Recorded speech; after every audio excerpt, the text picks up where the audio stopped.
The lanterns along the cobbled streets of London flickered like distant stars as Lady Eleanor stepped from her carriage, the soft rustle of her pale blue gown mingling with the whisper of evening wind. The grand hall of the Ashworth estate lay ahead, windows aglow with golden light, spilling warmth and music into the chill of the autumn night. Eleanor's heart quivered, not with anticipation, but with a quiet dread.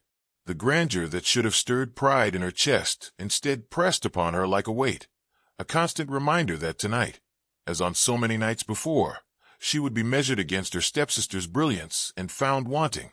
Inside, the room shimmered with crystal chandeliers, their candles casting intricate shadows on walls hung with ancestral portraits. The polished oak floors reflected the gentle glint of jewelry, the shimmer of silks, the delicate arc of dancing couples. Eleanor's gaze swept the crowd, seeking a friendly smile or a whisper of welcome, but found only the polite indifference and practiced curiosity of London society.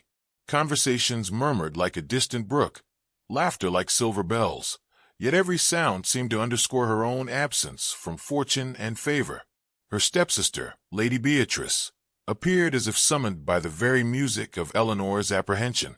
In an emerald silk gown that hugged her frame with the ease of ownership, Beatrice moved through the room with a confidence Eleanor could never summon. Her laughter, lilting and cruelly melodic, drifted across the hall to settle like a shadow upon Eleanor's shoulders. "Oh, Eleanor!" Beatrice's voice cut through the murmur of courtiers. "How charming it must be to arrive with nothing at all. One wonders how one endures such emptiness so gracefully." She tilted her head, eyes gleaming with a mixture of delight and malice, savoring the sharp edges of her words as if they were a fine wine. Eleanor's hands, gloved in ivory silk, clenched briefly at her sides.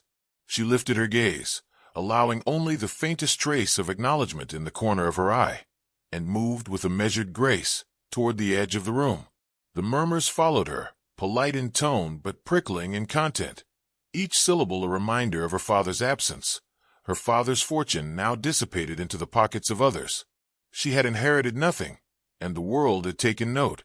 The weight of inheritance, of expectation, of whispered judgment, pressed upon her chest in a rhythm almost painful in its consistency. Yet even as shame and fear tugged at her resolve, Eleanor's steps faltered only slightly. There was a steadiness beneath the trepidation, a quiet dignity cultivated through years of silent observation and restraint. She had learned to move like a shadow, to bend without breaking, to smile without exposing the fissures in her heart. Each step, though measured and careful, became a small rebellion against the narrative her family sought to impose, that she was nothing, that she was unworthy, that she was to be eclipsed. The Duke of Ashbourne had been observing from across the hall. Known for both his charm and a reputation of steadfast honor, he stood apart from the swirl of gossip and borrowed laughter, a calm figure amidst the tumult. His eyes, sharp yet kind, followed Eleanor with deliberate attention, not for her title, not for her fleeting position in society, but for the grace with which she bore her solitude. A faint smile played upon his lips, the corner of a secret known only to him, that sometimes the world's loudest voices obscured the truest virtues. The orchestra's strings swelled, and a waltz began, drawing the guests into the rhythmic swirl of silk and lace. Beatrice extended her hand to a young viscount, laughing as she twirled him beneath the chandeliers, leaving Eleanor's invitation unanswered. Eleanor, for a moment, felt herself dissolving into the periphery, a pale figure reflected in polished mirrors, almost imagined. The air seemed to thicken with the weight of eyes upon her, the scent of roses and candle wax intermingling with subtle perfumes of the assembled nobles. Each inhale was a reminder that she did not belong here, not in fortune, not in favor, not in the whispered conversations that measured women by wealth and charm. A servant brushed past, nearly colliding with her, and Eleanor's gaze caught the faint flicker of pity in the man's eyes. She gave a small nod, polite and deliberate, though her heart ached for something more, acknowledgment, validation, a sign that the world could see her for more than the sum of her lack. Beatrice's laughter rose again, cutting through the music, and Eleanor felt the familiar sting of humiliation press against her throat. How cruel, that the absence of inheritance could so readily become the measure of worth, that her father's passing left her a ghost in her own home.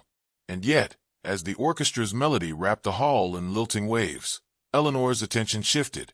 Across the room, the Duke moved slightly forward, not with the arrogance of one accustomed to admiration, but with deliberate intention. His posture commanded space, without demanding it. His gaze found hers not in condescension, but in recognition.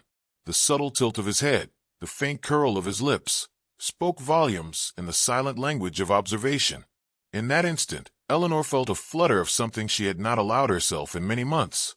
Hope, tentative and delicate, but real. Beatrice's eyes, catching this shift, narrowed imperceptibly, her mirth faltering. Eleanor dared to lift her chin, a gesture so small it might have been missed, yet it carried a weight of quiet defiance. The room's chatter seemed to dull, as though even the walls held their breath, waiting. Eleanor's pulse quickened, not with fear, but with a fragile anticipation she scarcely understood, as though the mere acknowledgment of her presence, by one who commanded respect, could alter the shape of the night, perhaps even the course of her life. A sudden draft from the open balcony doors stirred the hem of her gown, and the faint scent of rain, carrying with it a whisper of London's twilight streets.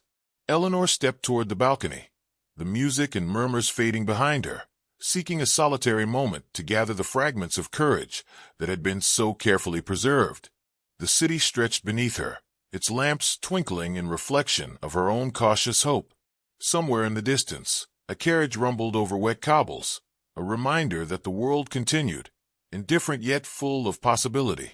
And as Eleanor lingered at the edge of the hall, framed by the flickering light and the murmuring shadows, a quiet certainty settled within her. This night, though laced with mockery and doubt, had also delivered a spark of attention untainted by greed or gossip.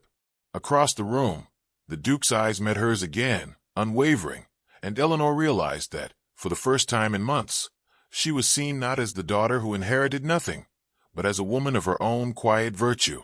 The world might still whisper, her stepsister might still jeer, but within that gaze lay a promise, subtle yet powerful, that her story was far from over.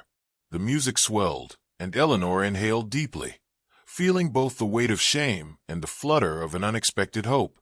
In that suspended moment, the night seemed to hold its breath with her, poised on the precipice of revelation.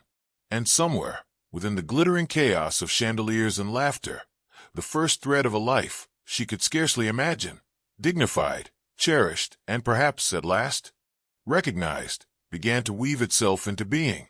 The morning after the ball, London streets shimmered with the residue of a gentle rain, the cobbles slick and reflective under the soft haze of dawn. Lady Eleanor's reflection glimmered in each puddle as she walked toward the Ashworth Gardens, the pale blue silk of her gown still whispering against her ankles. Though the previous evening had pressed upon her a weight of public scrutiny, the encounter with the Duke had lingered in her thoughts, a quiet ember amidst the cold ashes of humiliation. She moved slowly, savoring the solitude, yet aware that every step was observed by the city, by society, by whispers that never truly ceased. The gardens were a labyrinth of clipped hedges, statues draped in ivy, and fountains whose gentle splashes seemed to hum with an almost conspiratorial intimacy. Eleanor paused beside a marble bench, brushing a strand of hair from her face, and allowed herself a moment of reflection. She had always found solace among the roses and lilies, where the judgment of her stepsister and the world beyond could not reach her fully. Here, she could imagine a life defined not by inheritance or fortune, but by the quiet dignity she had cultivated over the years. Yet even in these private moments, the knowledge of her precarious social standing gnawed at her.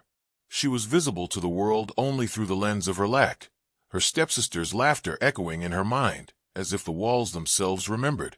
A soft rustle among the rose bushes drew her attention, and she found the Duke of Ashbourne stepping lightly along the gravel path.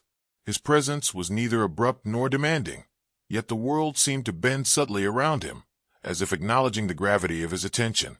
He carried no grandeur beyond the natural poise of his bearing. There were no jewels, no announcement, only the understated certainty of a man at ease with himself.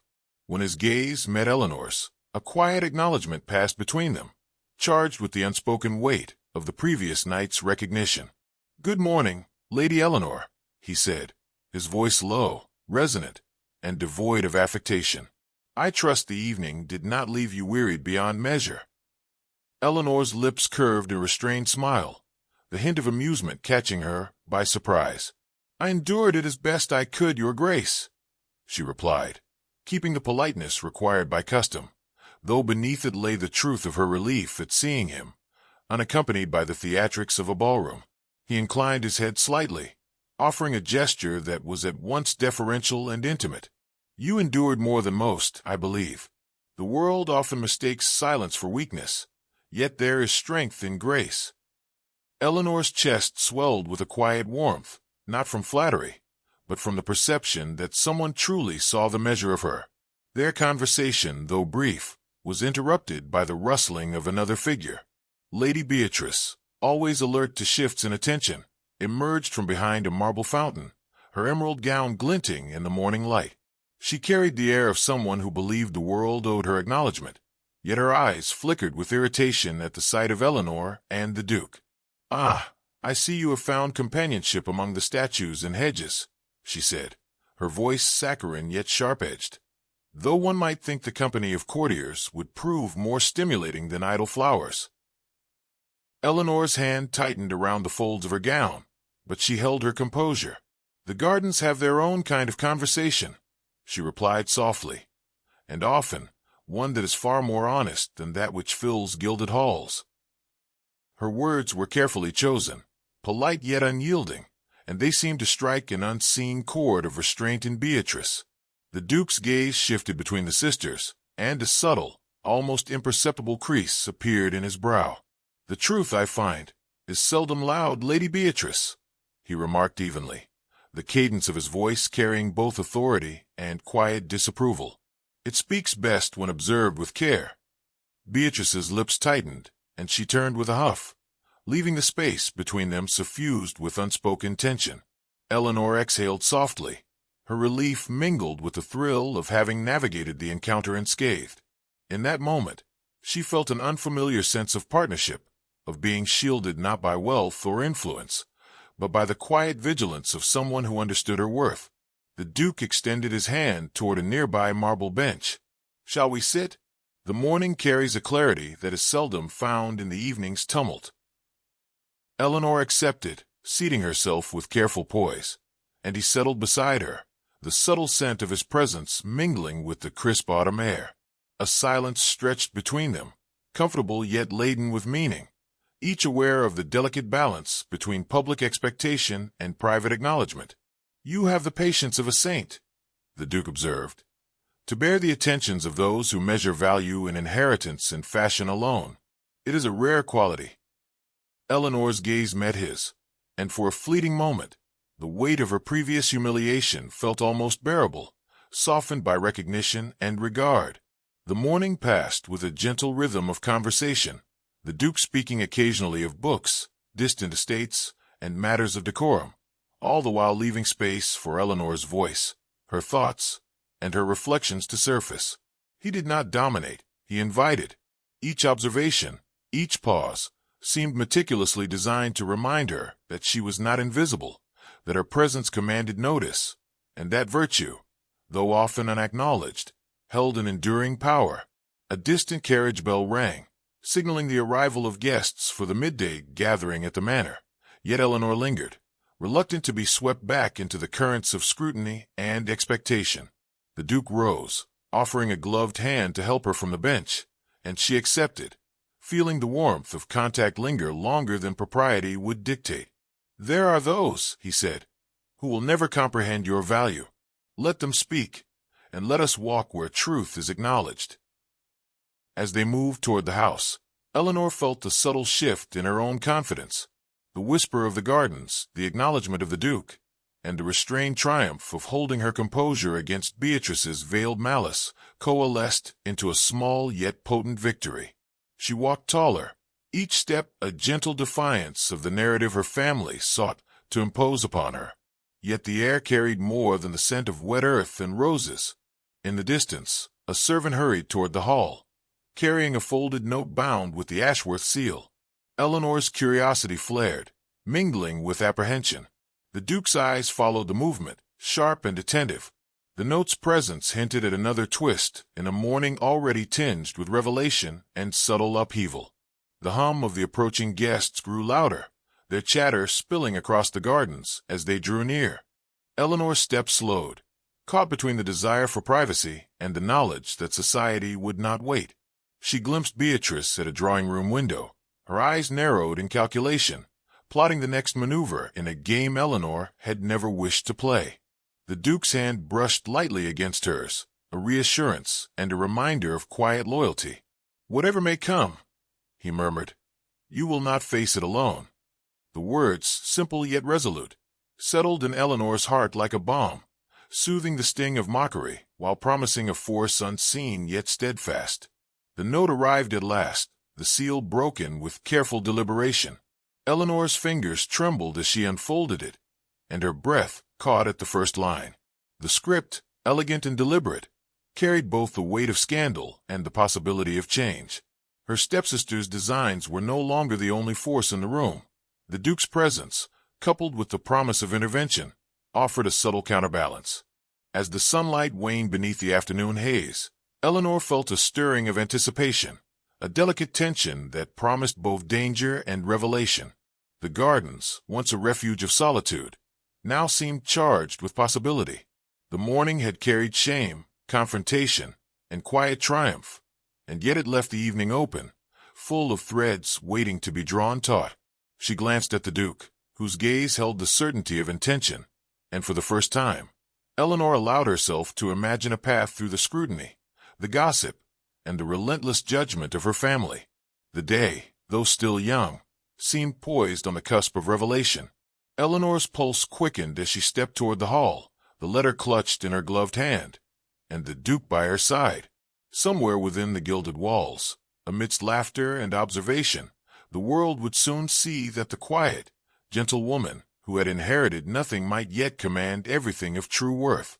And as she ascended the steps, the faintest flicker of a smile touched her lips, fragile yet determined, carrying with it the promise that the story had only begun, and that the forces arrayed against her would not hold sway for long. The evening arrived with the weight of expectation pressing against every polished surface of Ashworth Manor.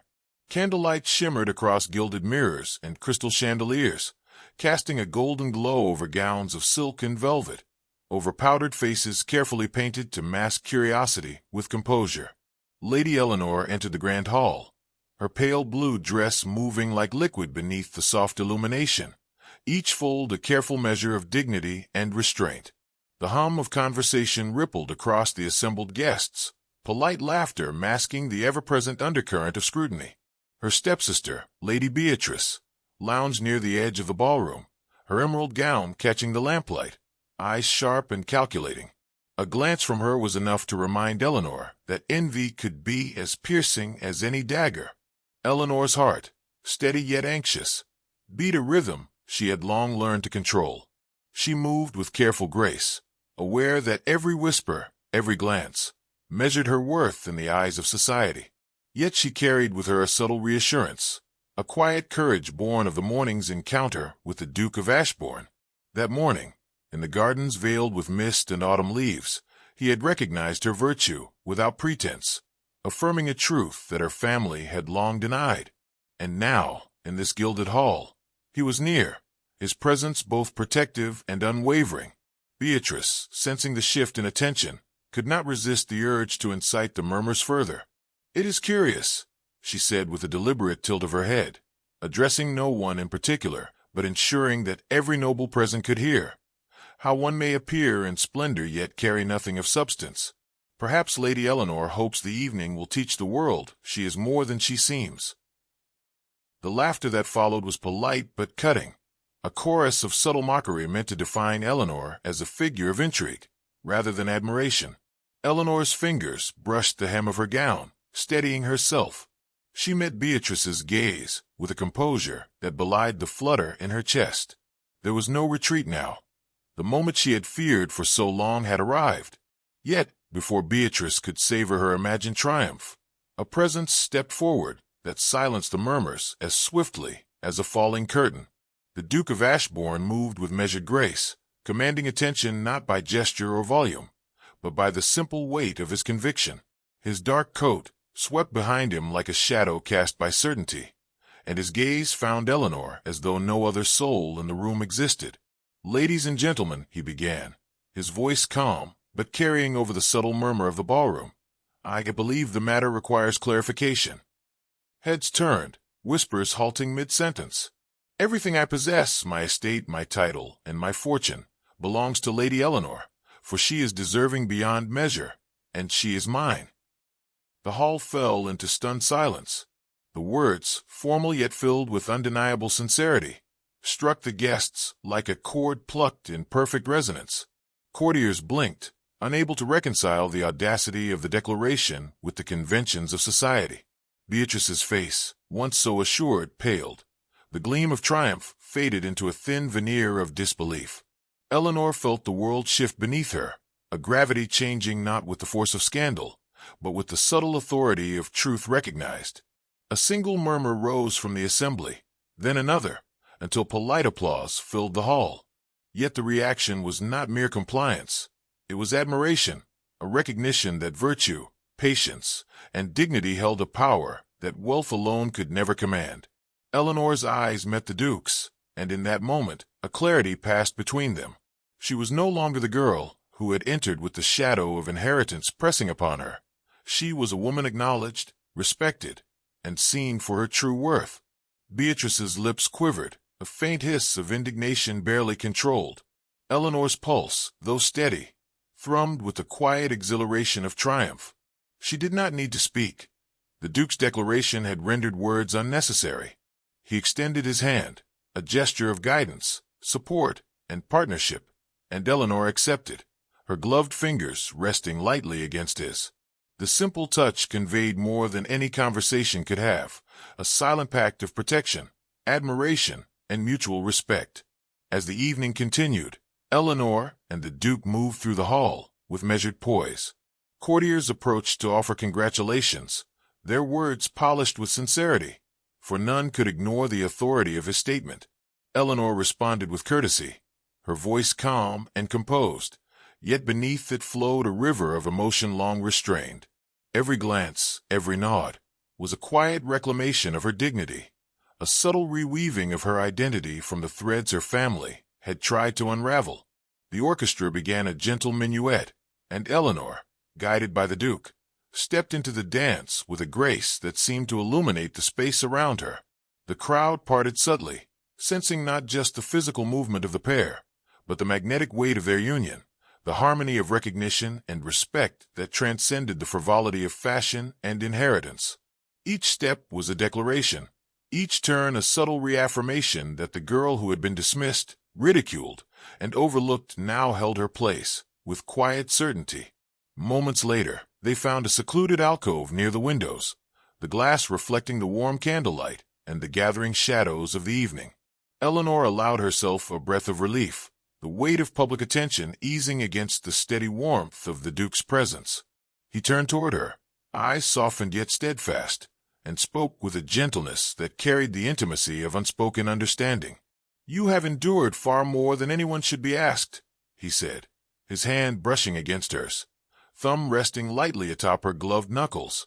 "And yet, in every moment, you have remained unwavering, graceful, and entirely yourself. It is for this that you command not only my fortune but my respect, my attention, and my heart." Eleanor's lips parted, and a tremor of emotion passed through her. The words were more than a declaration. They were a vindication, a recognition of all the quiet sacrifices, all the composure, all the patience that had defined her life in the shadow of her stepsister's ambitions. She reached for his hand, their fingers intertwining, the simple touch carrying the weight of 1,000 silent acknowledgments. Beyond the alcove, the hall continued its glittering swirl of candlelight, conversation, and music. Yet within this small space, Eleanor felt a new gravity take hold, one composed of respect, recognition, and the tender stirrings of love that had been carefully nurtured, unseen yet undeniable. The Duke's steady presence offered both reassurance and promise, a counterpoint to the sharp edges of society and the lingering malice of her stepsister. A servant approached, bearing a note that had arrived earlier that day, now marked by the Duke's intervention. Eleanor's fingers brushed the envelope, and though the words inside were brief, they carried the weight of resolution. Any final attempts by Beatrice to challenge or diminish her would meet a barrier not of force, but of integrity and truth. Eleanor inhaled deeply, the scent of roses from the nearby vases mingling with candle smoke, and felt a quiet,